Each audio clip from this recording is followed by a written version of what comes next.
Tomando como base la canasta básica, la inflación, el crecimiento de la población y el costo general de la vida, representantes del movimiento sindical guatemalteco presentaron una propuesta para el salario mínimo del 2025, que asciende a los 6,000 quetzales mensuales.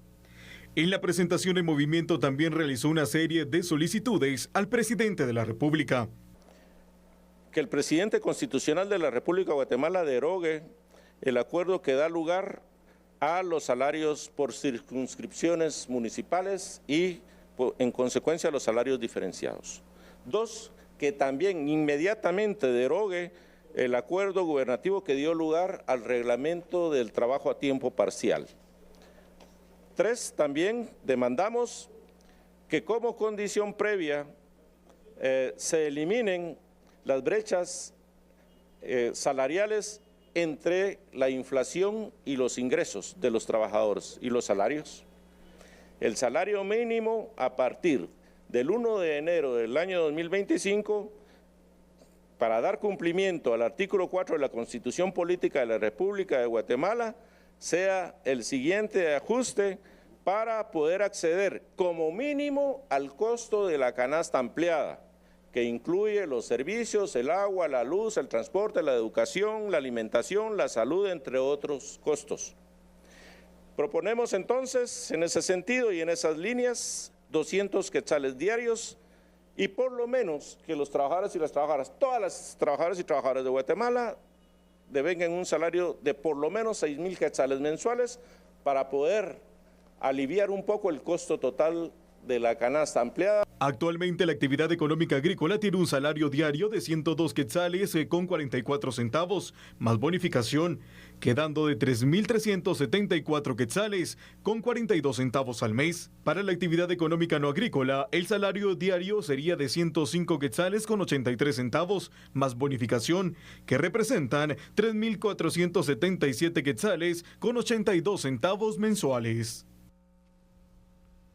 Bueno, vamos a analizar entonces este tema, que cada año, sin duda alguna, vienen las diversas propuestas y pues la propuesta y contrapropuesta, y al final se deja la decisión en el Ejecutivo. Pasará en esta ocasión lo mismo. En total son 6 comisiones paritarias, recordemos, que están divididas en 2 circunscripciones económicas, la C1 y la C2, que son las encargadas de la definición del salario mínimo para el 2025.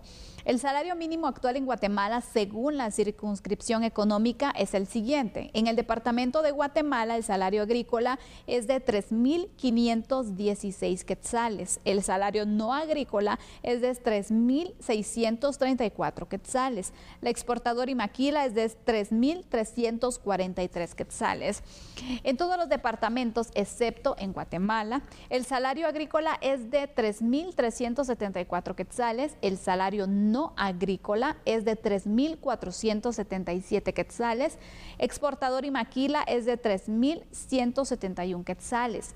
Canasta básica, inflación, productividad, los ingresos personales, el crecimiento poblacional y también el costo de la vida en general son los factores claves que sin duda se tienen que analizar para poder definir el salario mínimo del próximo año. Entonces, vamos a explicar un poco acerca de la propuesta.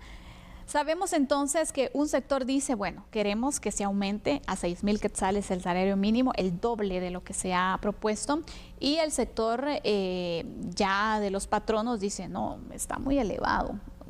Podemos hacer un incremento, pero las condiciones económicas no están para poder duplicar ese salario. Entonces aquí se viene el estira y el encoge, y aquí al final, y ya ha pasado de hecho desde hace ya varios años, Fernando, que entonces le dejan la decisión al Ejecutivo. No nos ponemos de acuerdo porque hay 2 opciones.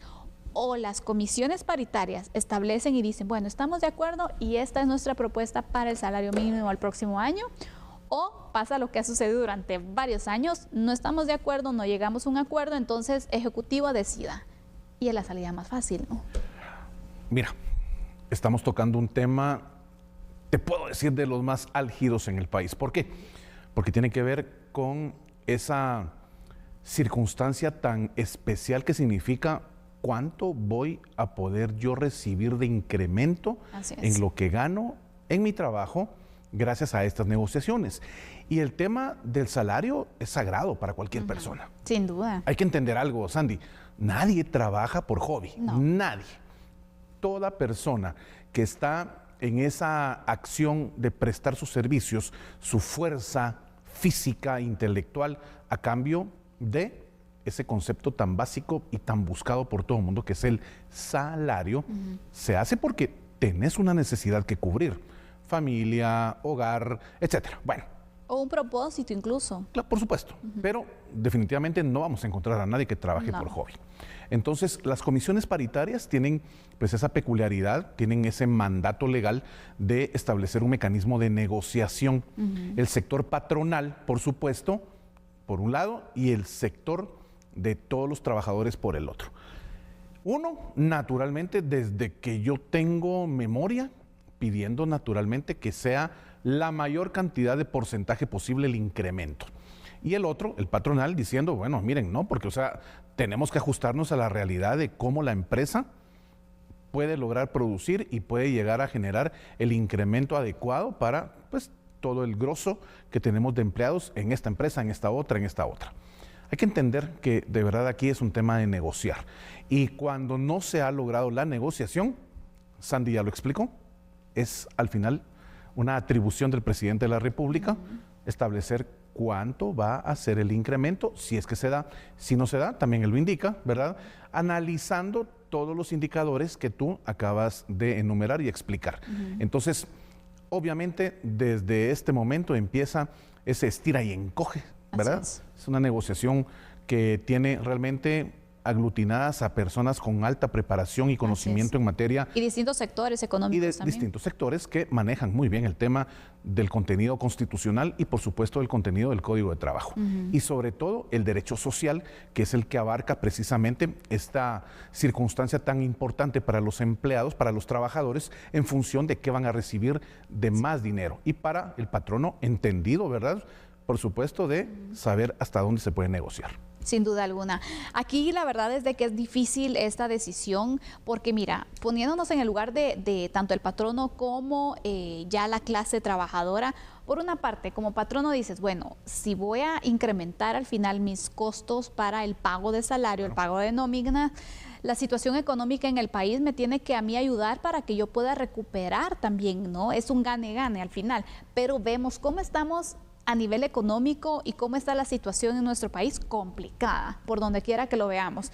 Y también la parte de los trabajadores. Bueno, yo necesito más recursos porque la canasta básica está súper alta. Claro. El costo de la vida está bastante complicado, entonces necesito tener mayores ingresos porque me están incrementando los gastos, pero sigo ganando lo mismo desde hace tantos años, ¿no? Entonces, aquí la verdad que las dos partes tienen la razón. Totalmente. El punto aquí es cómo se va a lograr compensar y que ambas partes ganen también, porque sí es necesario poder mejorar la situación del salario mínimo, pero también es necesario que los patronos puedan tener las condiciones para poder garantizar también este derecho. Definitivamente, estaremos analizando cuál es el avance en esta negociación y usted se enterará, por supuesto, aquí en A la Medida. Vamos a hacer una pausa, regresamos hablando del caso del médico cirujano Kevin Maluf. ¿Qué ha pasado en la audiencia? Regresamos enseguida.